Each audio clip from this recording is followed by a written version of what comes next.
El Consejo Nacional de Ciencia y Tecnología y el Colegio de Michoacán presentan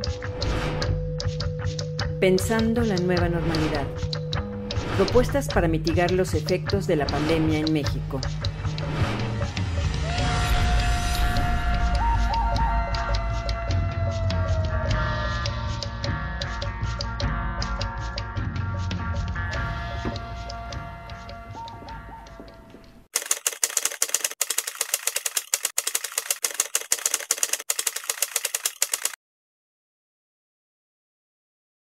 Soy la doctora Anabelia Coria Telles, profesora investigadora del Laboratorio de Análisis y Diagnóstico del Patrimonio, que es una unidad académica del Colegio de Michoacán. En esta ocasión les voy a platicar cómo el laboratorio ha vivido la contingencia del COVID-19. Bueno, nuestro laboratorio, que es, como ya dije, una unidad académica del Colegio de Michoacán, está ubicado en La Piedad, Michoacán. Ahí es donde tenemos nuestras instalaciones. Nosotros principalmente nos enfocamos a dos líneas de investigación. Una tiene que ver con todo el análisis que tiene que hacerse al patrimonio natural, principalmente suelo, agua y plantas. Y la otra línea está enfocada al patrimonio cultural, donde el principal interés es observar la composición química de las obras de arte para poder restaurarlas en un futuro. Bueno, desde esta perspectiva, cuando sucedió toda esta cuestión de la pandemia, pues tuvimos la necesidad de limitar nuestro acceso a las instalaciones. Al ser un laboratorio, nuestras actividades están principalmente centradas a utilizar la infraestructura que tenemos en el laboratorio y hacer experimentos y análisis químicos. Este tipo de actividades las hacemos desde dos vertientes y atender dos líneas. Por un lado, la investigación, como ya les mencionaba, y por otro lado, para atender actividades o servicios al público en general. Bueno, pues dadas estas circunstancias tuvimos que parar nuestras actividades en el laboratorio y llevarnos las actividades que sí podíamos hacer, pero a nuestras casas. ¿Qué implicó? Bueno, dentro de las investigaciones contamos con diferentes alumnos que vienen de licenciatura, maestría y doctorado, que mediante este tipo de actividades de laboratorio, como experimentos, por ejemplo, pues sacan adelante sus tesis y con eso colaboramos a la investigación del país. Por poner un ejemplo, había alumnos que estaban trabajando con tomate, con plantas de tomate, con la idea de mejorar el rendimiento, ¿verdad?, de los frutos de tomate. Desafortunadamente en ese momento pues ya tenían sus plantas y bueno, por salvaguardar la vida pues tuvimos que dejar las plantas a un lado. Una planta pues no le puedes decir espérame, ¿no? Y las tuvimos que dejar por el momento, dado que tuvimos que mantenernos en casa.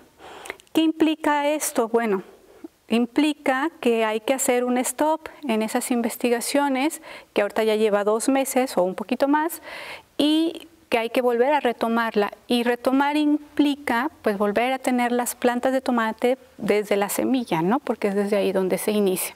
Bueno, ese nada más es para poner un ejemplo de cómo tuvimos que detener nuestras actividades en el laboratorio.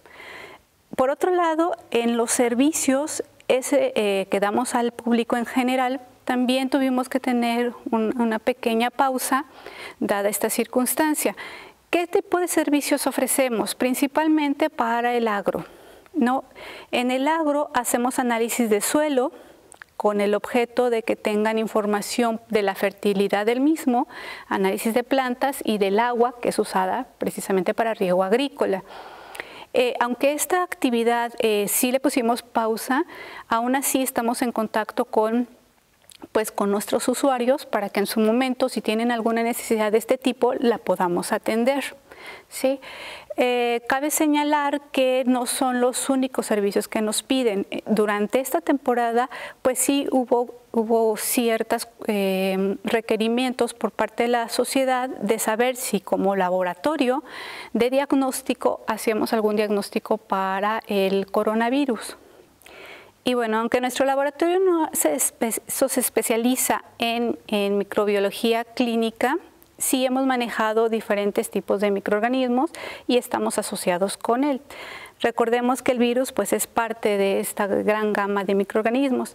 Para poner un ejemplo y ver que estamos rodeados de ellos, si nosotros en este momento tuviéramos un microscopio y pudiéramos ver en nuestra palma de la mano cuáles microorganismos hay y cuántos, nos daríamos cuenta que incluso lavándonos, la cantidad de microorganismos que hay a veces es igual a la cantidad de personas que hay en el mundo. ¿Qué significa esto? Que hay muchísima cantidad de microorganismos que están conviviendo con nosotros alrededor. ¿Es para espantarnos? No, claro que no. ¿Por qué? Porque la mayoría de esos microorganismos no son dañinos al cuerpo humano. La mayoría de ellos son benéficos y tanto así que de ahí obtenemos, por ejemplo, el yogur, que se prepara a partir de la leche, pero quien participa pues es una bacteria o un conjunto de bacterias. Tenemos la cerveza, que bueno, en últimos tiempos ha sido bastante solicitada, pues también participa una serie de microorganismos llamadas levaduras que procesan la cebada para convertirla en cerveza. Entonces, como podemos ver, aunque estamos rodeados de una gran cantidad de estos seres vivos, pues la mayoría de ellos no nos hacen daño, al contrario, nos ayudan a tener una mejor vida. Pero ¿qué pasa con esa pequeña cantidad de microorganismos que sí nos hacen daño y que, bueno, solemos llamarlos patógenos? Bueno, pues estamos propensos a ellos. ¿Por qué? Porque están en el ambiente y no los podemos ver a simple vista. Es por eso tan importante que tenemos que tener ciertos hábitos que nos ayuden a controlarlos para que, independientemente si entran a nuestro organismo, no nos afecten.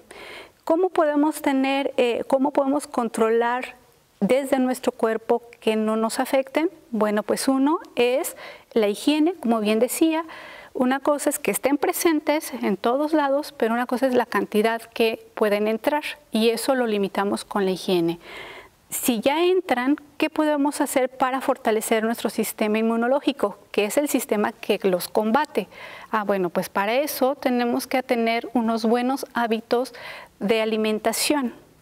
Esos buenos hábitos de alimentación van a proveer a nuestro cuerpo todo el sistema de defensas que requiere y evitar, por ejemplo, tener enfermedades crónicas como la diabetes, como la hipertensión, que sabemos que hacen más vulnerable a un cuerpo humano.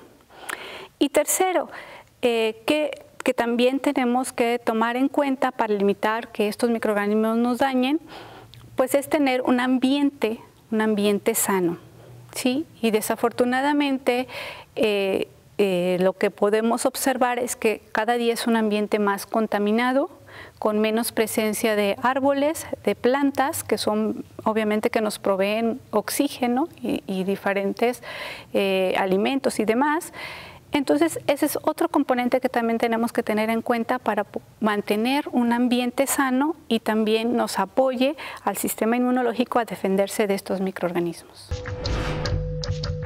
Pensando la nueva normalidad. Propuestas para mitigar los efectos de la pandemia en México.